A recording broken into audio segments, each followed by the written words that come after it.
Olympic National Park is a United States national park located in the state of Washington on the Olympic Peninsula. The park has four basic regions: the Pacific coastline, alpine areas, the west side temperate rainforest, and the forests of the drier east side. Within the park there are three distinct ecosystems, which are sub-alpine forest and wildflower meadow, temperate forest, and the rugged Pacific Shore. These three different ecosystems are in pristine condition and have outstanding scenery. U.S. President Theodore Roosevelt originally created Mount Olympus National Monument on the 2nd of March 1909.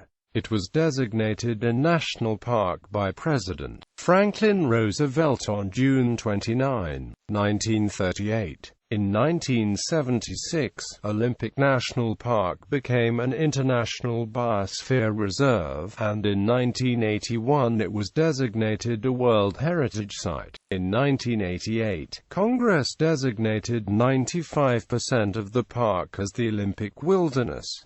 Natural geologic history. Coastline. The coastal portion of the park is a rugged, sandy beach along with a strip of adjacent forest. It is 60 miles long but just a few miles wide, with native communities at the mouths of two rivers. The Hoh River has the Hoh people, and at the town of La Push at the mouth of the Quiute River live the Quiute. The beach has unbroken stretches of wilderness ranging from 10 to 20 miles. While some beaches are primarily sand, others are covered with heavy rock and very large boulders. Bushy overgrowth, slippery footing, tides and misty rainforest weather all hinder foot travel. The coastal strip is more readily accessible than the interior of the Olympics, due to the difficult terrain. Very few backpackers venture beyond casual day hiking distances.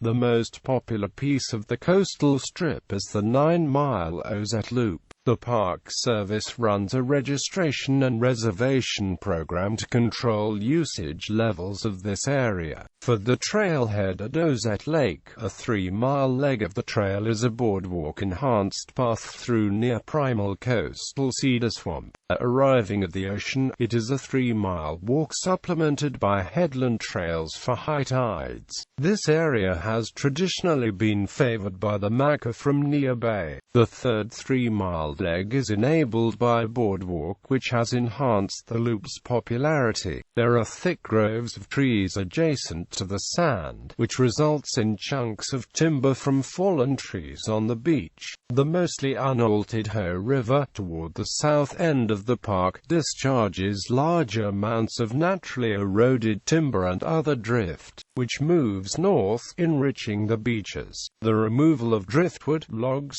deadheads, tops and root boards from streams and beaches was a major domestication measure across North America. Even today, driftwood deposits form a commanding presence, biologically as well as visually, giving a taste of the original condition of the beach viewable to some extent in early photos. Drift material often comes from a considerable distance. The Columbia River formerly contributed huge amounts to the northwest Pacific coasts. The smaller coastal portion of the park is separated from the larger inland portion. President Franklin D. Roosevelt originally had supported connecting them with a continuous strip of parkland. The park is known for its unique turbidites. It has very exposed turbidities with white calcite veins. Turbidites are rocks or sediments that travel into the ocean as suspended particles in the flow of water, causing a sedimentary layering effect on the ocean floor. Over time, the sediments and rock compact, and the process repeats as a constant cycle. The park also is known for its tectonic melanges that have been deemed smell rocks by the locals due to its strong petroleum odor. Melanges are large individual rocks that are large enough that they are accounted for in map drawings. The Olympic melanges can be as large as a house. Glaciated mountains within the center of Olympic National Park rise the Olympic Mountains, whose sides and ridgelines are topped with massive, ancient glaciers. The mountains themselves are products of accretionary wedge uplifting related to the Wanda-Fuca Plate's subduction zone. The geologic composition is a curious melange of basaltic and oceanic sedimentary rock. The western half of the range is dominated by the peak of Mount Olympus, which rises to 7,965 feet. Mount Olympus receives a large amount of snow, and consequently has the greatest glaciation of any non-volcanic peak in the contiguous United States outside of the North Cascades. It has several glaciers, the largest of which is Hoh Glacier at 3.06 miles in length. Looking to the east, the range becomes much drier due to the rain shadow of the western mountains. Here, there are numerous high peaks and craggy ridges. The tallest summit of this area is Mount Deception, at 7,788 feet. Temperate rainforest. The western side of the park is mantled by temperate rainforests, including the Hoh rainforest and Quinault rainforest, which receive annual precipitation of about 150 inches, making this perhaps the wettest area in the continental United States, as opposed to tropical rainforests and most other temperate rainforest regions. The rainforests of the Pacific Northwest are dominated by coniferous trees, including Sitka spruce, western hemlock, coast Douglas fir and western red cedar. Mosses coat the bark of these trees and even drip down from the branches in green, moist tendrils. Valleys on the eastern side of the park also have notable old-growth forest, but the climate is notably drier. Sitka spruce's absent trees on average are somewhat smaller, and undergrowth is generally less dense and different in character. Immediately northeast of the park is a rather small rain shadow area where annual precipitation averages about 16 inches. Ecology. Because the park sits on an isolated peninsula, with a high mountain range dividing it from the land to the south, it developed many endemic plant and animal species.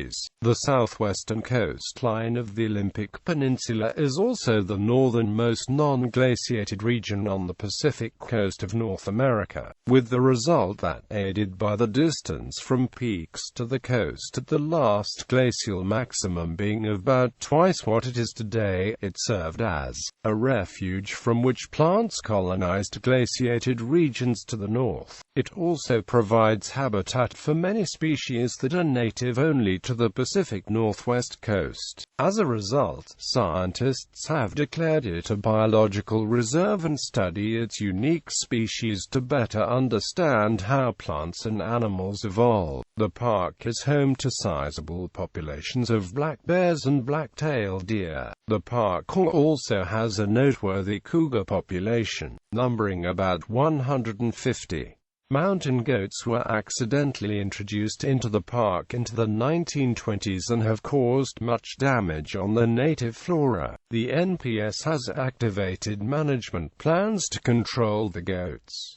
The park contains an estimated 366,000 acres of old-growth forests. Forest fires are infrequent in the park. A severe drought after the driest spring in 100 years, coupled with an extremely low snowpack from the preceding winter, resulted in a rare rainforest fire in the summer of 2015. Climate. Human history. Prior to the influx of European settlers, Olympic's human population consisted of Native Americans, whose use of the peninsula was thought to have consisted mainly of fishing and hunting. However, recent reviews of the record, coupled with systematic archaeological surveys of the mountains, are pointing to much more extensive tribal use of especially the sub-alpine meadows than seemed formerly to be the case.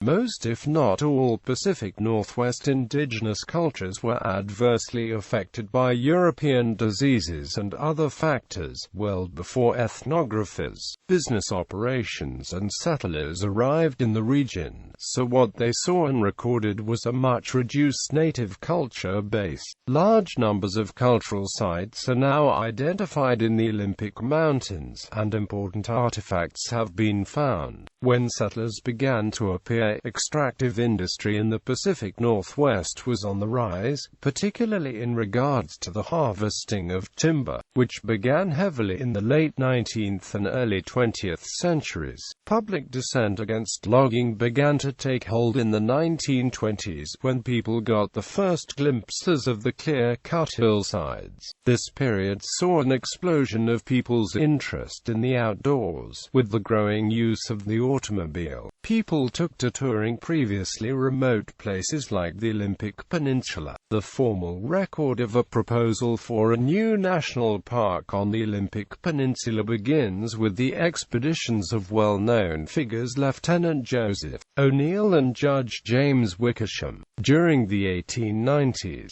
these notables met in the Olympic wilderness while exploring, and subsequently combined the political efforts to have the area placed within some protected status.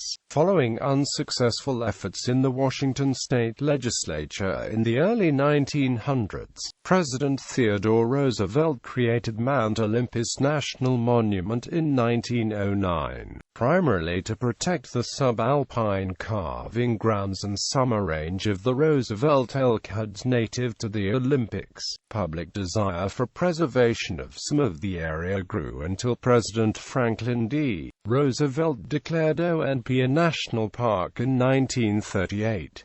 Even after ONP was declared a park, though, illegal logging continued in the park, and political battles continue to this day over the incredibly valuable timber contained within its boundaries. Logging continues on the Olympic Peninsula, but not within the park. A book detailing the history of the fight for ONP's timber as Olympic battleground, The Power Politics of Timber Preservation by Carsten Leon. Fauna. Animals that inhabit this national park are chipmunks, squirrels, skunks, 6 species of bats, weasels, coyotes, muskrats, fishes, river otters, beavers, red foxes, mountain goats, martens, bobcats, black bears, Canadian lynxes, moles, snowshoe hares, shrews, and cougars. Whales, dolphins, sea lions, seals, and sea otters swim near this park offshore. Birds that fly in this park including raptors or winter wrens, and gray jays, Hammond's flycatchers, Wilson's warblers, blue grouses, pine siskins, ravens, spotted owls, red-breasted nuthatches, golden-crowned kinglets, chestnut-backed chickadees, Swainson's thrushes, red crossbills, hermit thrushes, olive-sided flycatchers, bald eagles, western tanagers, northern pygmy owls, Townsend's warblers, Townsend's solitaires, voxes, swifts, band-tailed pigeons, and evening grosbeaks. Recreation. There are several roads in the park, but none penetrate far into the interior. The park features a network of hiking trails, although the size and remoteness means that it will usually take more than a weekend to get to the high country in the interior. The sights of the rainforest, with plants run riot and dozens of hues of green, are well worth the possibility of rain sometime during the trip. Although months of July, August and September frequently have long dry spells, an unusual feature of ONP is the opportunity for backpacking along the beach. The length of the coastline in the park is sufficient for multi-day trips, with the entire day spent walking along the beach. Although idyllic compared to toiling up a mountainside, one must be aware of the tide at the narrowest parts of the beaches. High tide washes up to the cliffs behind, blocking passage. There are also several promontories that must be struggled over, using a combination of muddy steep trail and fixed ropes. During winter, the popular viewpoint known as Hurricane Ridge offers numerous winter sports activities. The Hurricane Ridge Winter Sports Club operates Hurricane Ridge Ski and Snowboard Area, a not-for-profit alpine ski area which offers ski lessons, rentals, and inexpensive lift tickets. The small alpine area is serviced by 2 rope tows and 1 pommel lift. A large amount of backcountry terrain is accessible for skiers, snowboarders, and other backcountry travelers when the Hurricane Ridge Road is open. Winter access to the Hurricane Ridge Road is currently limited to Friday through Sunday, weather permitting. The Hurricane Ridge Winter Access Coalition is a community effort to restore 7-day-a-week access via the Hurricane Ridge Road. Rafting is available on both the ELWHA and Ho rivers. Spectacular views of the Olympic National Park can be seen from the Hurricane Ridge viewpoint. The road leading west from the Hurricane Ridge Visitor Center is dotted with picnic areas and trailheads. A paved trail called the Hurricane Hill Trail is popular with visitors, and is about 1.6 miles long with an elevation gain of about 700 feet. It is not uncommon to find snow on the trails even as late as July. Several other dirt trails of varying distances and difficulty levels branch off of the Hurricane Hill Trail. The picnic areas are open only in the summer and have restrooms, water and paved access to picnic tables. The Hurricane Ridge Visitor Center offers several conveniences, including an information desk, gift shop, restrooms, and a snack bar. The exhibits in the visitor center are open daily. ELWHA Ecosystem Restoration Project. The ELWHA Ecosystem Restoration Project is the second largest ecosystem restoration project in the history of the National Park Service after the Everglades. It consisted of removing the 210 feet Glines Canyon Dam and draining its reservoir, Lake Mills, and removing the 108 feet ELWHA Dam and its reservoir Lake Caldwell from the ELWHA River. Upon removal, the park will revegetate the slopes and river bottoms to prevent erosion and speed up ecological recovery. The primary purpose of this project is to restore anadromous stocks of Pacific salmon and steelhead to the ELWHA River, which have been denied access to the upper 65 miles of river habitat for more than 95 years by these dams. Removal of the dams was completed in 2014.